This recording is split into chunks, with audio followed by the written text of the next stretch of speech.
Hey everyone, it's that time where I get to discuss more amazing game developers' work, share more knowledge with all of you amazing gurus. Alright, let's jump into it.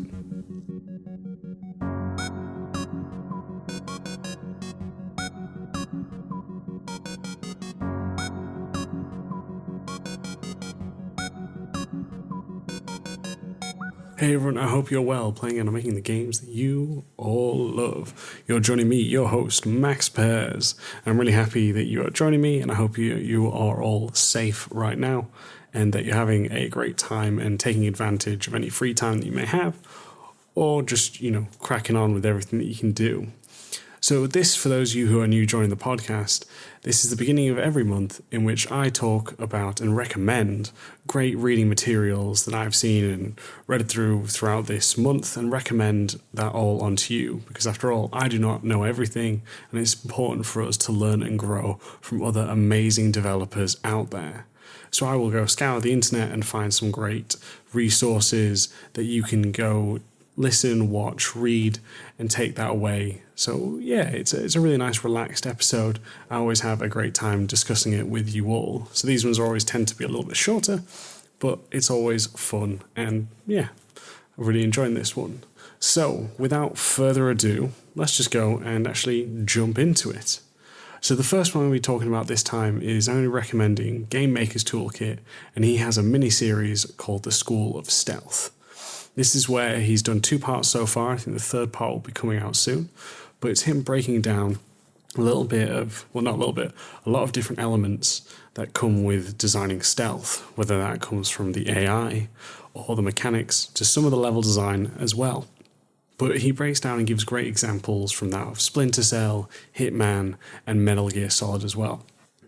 Again, showing many different techniques that they use in order for you to either replicate or learn from and go from there. It's been a fun one so far. I don't know how many parts he intends to release, but I've really enjoyed what's been said thus far.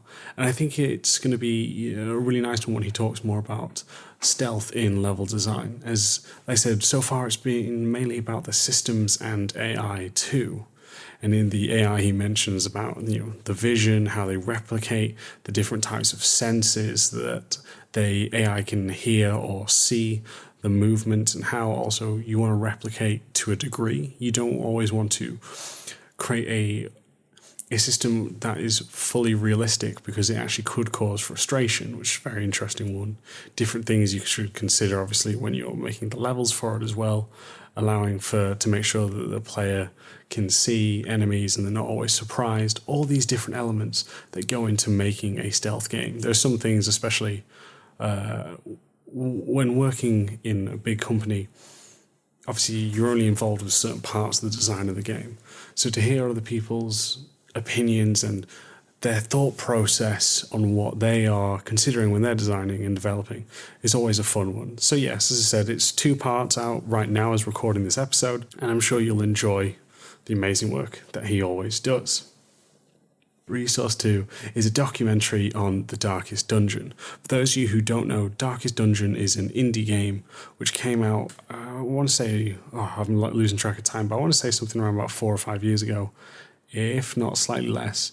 But it's been re-released recently on the Switch as well, so if you do want to check it out and you have a Switch, go check it out. But you can find it on other platforms such as PC as well, so it's very much worth checking out. But what I like about this is it's the story of these 2 developers and how it came to this, how they got people involved, how it came to them founding their own studio, and what led to the creation and thought process along the way to create The Darkest Dungeon, which again, always really interesting to see all of this, because I'm always curious, again, coming from working from a small company of mobile to now more AAA, that I always think it's so nerve-wracking, and it must have been nerve-wracking for them to go off and switch from a steady income of that you see with a more AAA, AA industry job to now being indie. Obviously your own bosses, trying to find publishers. How does that work? They talk about Kickstarter and all these different elements on top. And yeah, I find it very inspiring. And just again, if you're considering indie, I think there's a lot you can learn from this, or if, again, you're just interested in the overall development, just brilliant to see. And not even just development from the gameplay side, but also that of adding in voice actors, how they marketed their trailer, all of this coming together in order for them to make Darkest Dungeons. So yeah, another good one. Darkest Dungeon has some great design, especially on the emotional side, as it's a dungeon crawler, but it also has an effect on the characters' mental states and how that can force them to react in many different ways, and showing the kind of more gruesome side of actually what it would have been like to be an adventurer. So yeah, really do enjoy, again, the dive into their thought process, not only from development, but to go off and actually become indie as well. At Level Design Lobby, we believe everybody has a story to tell. Hobbyist or student, freelancer or veteran, we made it our mission to unite those who share our passion for creating and developing great games. Thanks to our generous Patreon backers, we've been able to do just that. So if you've already pledged your support, thank you. If not, you too can ensure the future of Level Design Lobby, helping us to create even more exciting content, collaborations, interviews, and much more.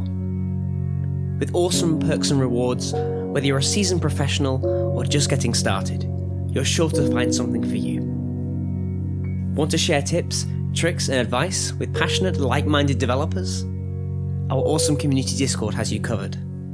Fancy practicing your level design, creating strong portfolio content, and having fun? Then try our level design weekends. Or perhaps you want to individually discuss your work, hone your skills, or level up your career? Then consider our one-on-one mentorships.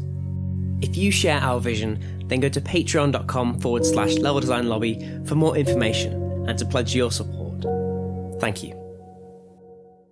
The third one comes from that of the very own, we all know him, we all love him, Julius. This is the latest article that he's wrote out called Planning for Planning. And I absolutely love this one. It's about the planning phase when you're creating a level. What he means for that is the phase where the player gets to scope out, where they get to observe the area that they're going to either stealth into, attack, or find a way to address and solve the puzzle in order to reach the objective. And it's a very understated part. People sometimes just run in or create levels where players are just forced to run in. But there's a lot of fun in strategizing and then adapting in case your plan does go awry. And I absolutely loved it because it's such a cool article breaking it down, what he calls the scouting phase. We talk about decision points, entrances, all of this, how then the player can plan. What is it that you can actually do to help the player plan and encourage it in your level design? And then also about how the player can go through and actually execute that from playing your intended design. So yeah, I absolutely loved this. I do think it's a great one. As I said, all of these, I should have actually said this from the beginning, but all of these will be in the links in the description down below. You can obviously just check it out, follow the links, and then they will give you what you want. So yeah, do check them out, people. It's a really cool one. I really enjoyed it. Now, the fourth one is actually a new book that is just released. And this here is a book by Sarah Bonza. Now, she will actually be joining us on the show very shortly, so I'm looking forward to talking to her. But this one is called Virtual Vernacular. It's just been released, it released last month on March 26th. And I've just purchased the book. I haven't read it yet, but I love the overall premise. It's, again, helping game devs understand more architectural terms and kind of more bases and understanding of architecture.